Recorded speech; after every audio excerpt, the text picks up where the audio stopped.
جدیداً یک جادوگر عصا دستی به نام آقای مهدی مطهرنیا که ایشون قبلاً سرستون نویس روزنامه های بسیجی بوده، با انگشترهای عقیق به دست و ریش آنچنان کذایی و دستمال گردن و حرفهای صدمنی قاز و یک سری مغلقات و مبهمات و چرت و پرت گویی ها از آینده پیشگویی می کند. در تهران نشسته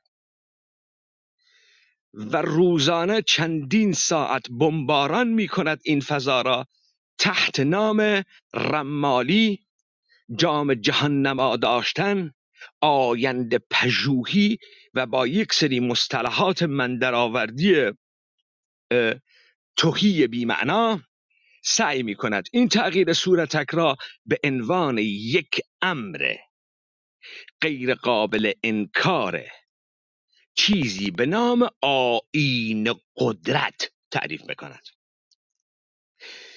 یعنی که آیین قدرت یه چیز عجیب و غریبیه که نمیشه و بایستی این کار رو انجام بده.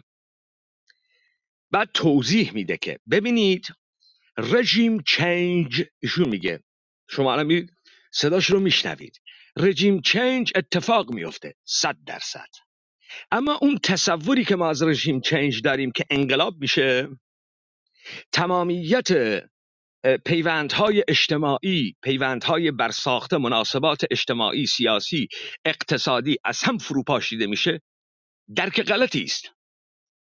شما از درون محتوا را تهی میکنی، از درون که محتوا را تهی کردی از بیرون تغییر صورتک میدهی، بخشی از حاکمیت فعلی رو حذف میکنی، بخش دیگر را بر اریکه قدرت مینشانی، با محتوایی دیگر، با صورتی دیگر. اینو کی میگه؟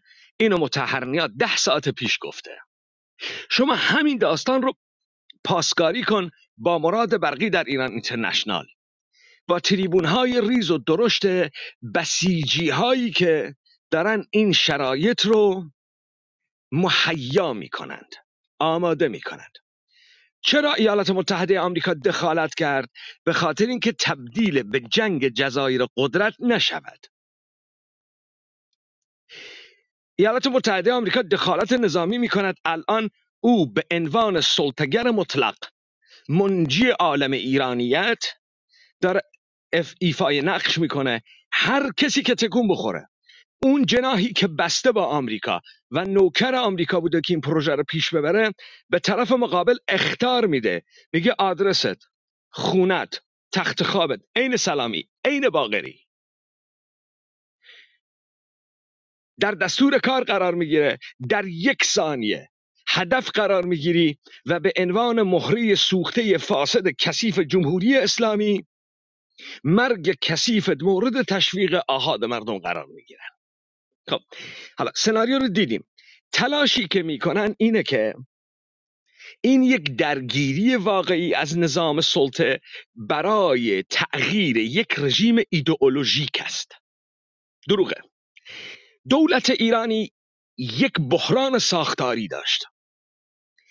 هر کسی که الفبای سیاست بلد بود ساختار دولت ایرانی را نگاه میکرد، همان گونه که مارکس سرمایه‌داری نگاه کرد، گفت این چندین بحران ساختاری داره. یکیش بحران انباشته. دولت ایرانی رو نگاه بکنید، دولت ایرانی یک بحران ساختاری بزرگ داره.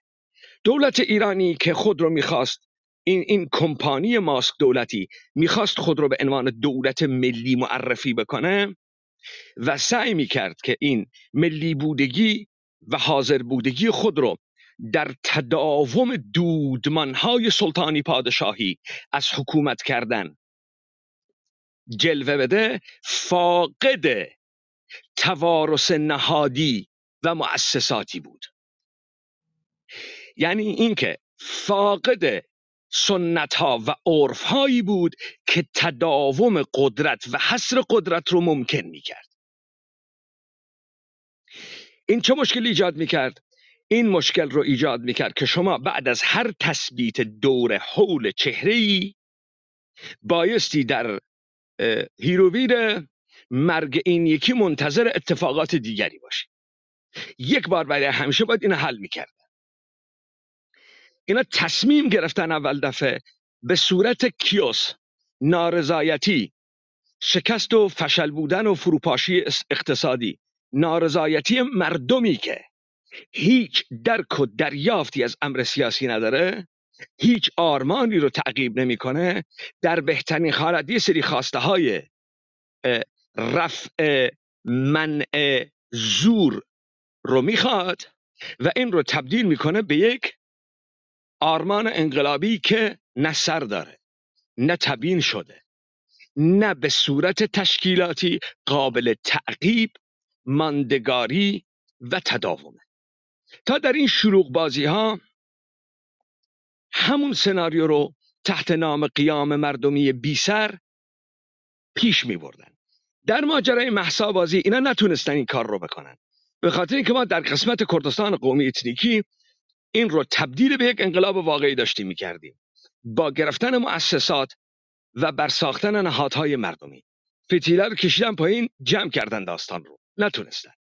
یک راه دیگه میمونست و اون این بود که شما تحت نام ضربات کشور خارجی جلوگیری بکنی از تضاد درونی جنگ کانونهای قدرت. اینو بهش میگن چی؟ این دلقک متحرنیا رو آوردن به این میگه جنگ مینیاتوری. من پیش بینی کرده بودم این جنگ مینیاتوریه. جنگ مینیاتوری ضربات سنگین، دستچین کردن سران نظام، زدن اونها و سوار بر این اتفاقات ایجاد تغییرات. آنچه که شما الان باش روبرو هستید این داستانه، نریشن جا انداختن دولت وابسته دست نشانده اسرائیلی آمریکایی. خب این کدام واقعیته؟ این کدام واقعیته؟ این اون واقعیتیه که ما در طی 300 سال گذشته و دوران مدرن گفتیم چگونه دولت ایرانی ساختن. گفتیم اینا یه مشت کمپرادورن، اینا یک مشت کارمندن که هیچ هویت نسبی، تباری و ریشه‌ای در این سرزمین ندارن. اینها اکثرا یا گرجیان، یا ارمنیان، یا یهودیان، یا هندی پارسیان، یه مشت بی پدر و مادر کولی زاده که اینها را در اریکه قدرت این سیستم کورپوریتی خود میذارن.